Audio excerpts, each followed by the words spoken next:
আসসালামু আলাইকুম। আশা করি আপনারা ভালো আছেন। আল্লাহর রহমতে আমিও ভালো আছি।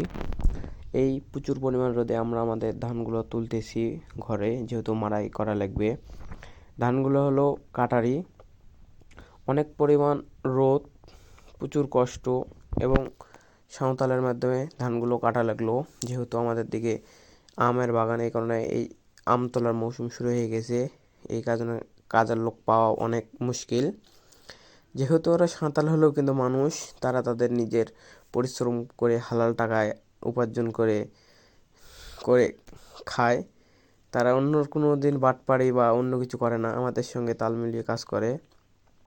যারা আমরা বিশেষ করে গ্রামে থাকি, কৃষি কাজ বা অন্য কোনো কাজ কামের সাথে জড়িত, আমরা এই জিনিসটা অনেকেই খেয়াল করেছি যে তুমি যেই কামই করো না কেন, কিছু সংখ্যক ছেলে পেলে আছে তোমার ভাই ব্রাদার বা বড় ছোট, তোমাকে সবসময় খোঁটা দেয় যে তোর এই সব আছে তাও তুই এগুলো করিস কেন, এই সব, যে তোর বাবা বড় লোক বা গরিব, তুই এগুলো এগুলো করবি এগুলো করবি, অযথায় জ্ঞান দেয়।